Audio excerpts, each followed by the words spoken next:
Oh, yeah. Wow. This is episode 40, Adam. This is a big one, too, because the metaphor or the story that you're about to tell so impacted me. Yeah. Just in terms of how people show up and how we're resistant to stress and resistance and all those things. Yeah. So let's dive in, man. Yeah, let's do it. Let's tell these explorers what's what. Yeah, so I was at a leadership conference in San Diego, beautiful San Diego, palm trees are all over the place. And there was this woman who was on stage, and she was talking about the biosphere that existed in Arizona. And she said biosphere, and I was like, what is that?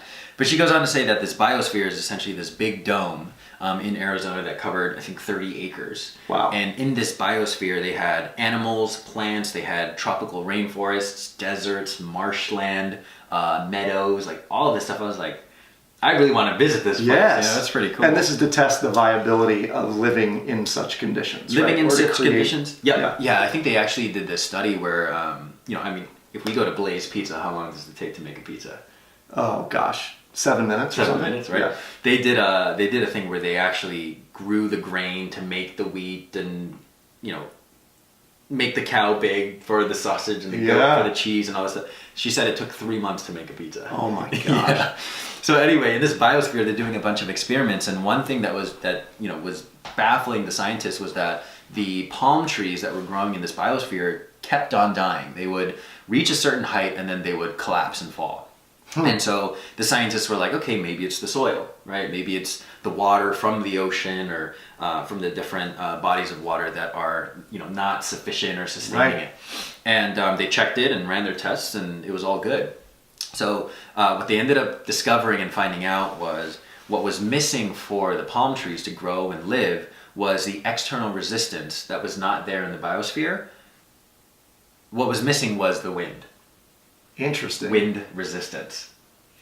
And So without the wind, the trees were dying prematurely. Exactly. Yeah. The palm trees did not have the external resistance and wind necessary for them to grow certain aspects of not the bark, but certain I'm not a scientist clearly, but there's certain parts of the palm tree. It's literally called stress wood. Oh, they would okay. actually grow things called stress wood, which were, then to bend and all of that stuff to be able to live. Did you learn that when you were majoring in botany? Yeah, yes, I learned from One of your settings? Harry Potter and that's a total side tangent, but the professor that those crying babies in the trees. Anyway, but yeah, I actually had to look this up because I was so fascinated. And the biggest takeaway for me was really like, wow, these palm trees are dying because they don't have the external resistance of wind. So it had me think, where am I resisting external resistance in my life? Where I want so badly for my life to just be easy and handed to me. Yes. Whereas that actually, in the long run or short run would actually cause me to die or, fail to grow fail at the to very grow. least. Yeah. So what are you hearing from that story? Well, so as you were retelling the story, because I think it was you who told it to me some time ago, and I mentioned it to a friend of mine who recommended a book called Antifragile. Nassim Taleb wrote this book. And it's really fascinating. The book talks about some of the challenges we're having in society today among children is that they are being raised to be to be fragile, right? So they can't handle the stresses that come about them. And you've got like the highest levels of anxiety in kids today than ever before. Yep. So what we should be really doing is being anti-fragile, to raise ourselves being anti-fragile, which means that external resistance is actually a really good thing. We celebrate hardships and failures and, maybe challenges, not thriving, losing, all those things, but treat them as learning experiences as opposed to, stopping short or cutting you off at the knees when something doesn't go right. Yep. Yeah, that's beautiful.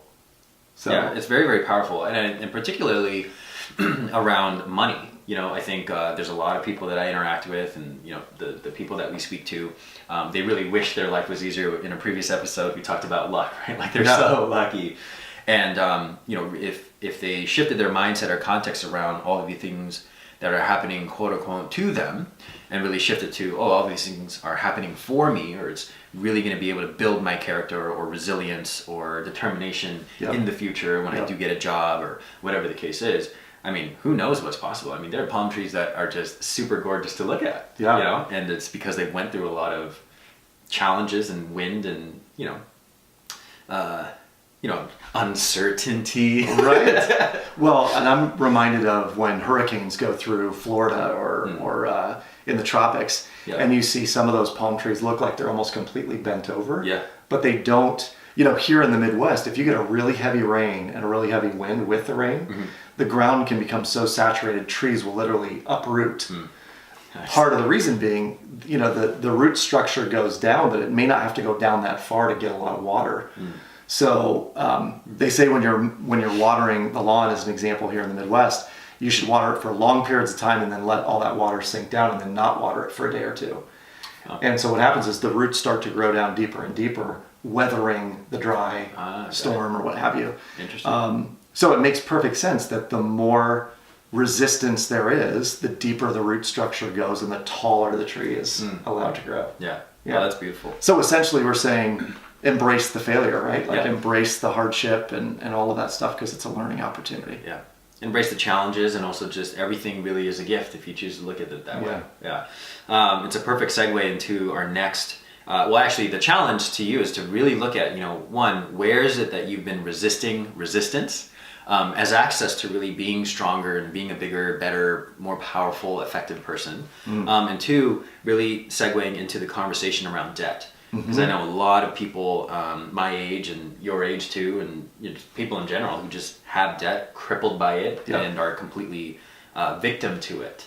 However, if you took this conversation and context on around resistance really allowing for this space of growth, how could you apply that to debt? Totally. Yeah, a great example is the work that I've done around college debt and student loans, being an epic problem in our society, $1.5 trillion on its way to $3 trillion by 2024. Imagine the resistance that having 60 or 80 or 120,000 or even 10,000 for that matter for some people, what that does. We're going to talk about debt, but how can you really handle the resistance, tackle it head on, and grow from it, right? So we'll talk about that in the next episode. Until then, explorers, carry on. We hope you enjoyed the nugget to chew on today. Please go share it with your friends and family. That's the palm tree, Mike. Yeah, right. The palm tree, Mike. Blowing in the wind right here. We'll see you next time. Take care. Bye-bye.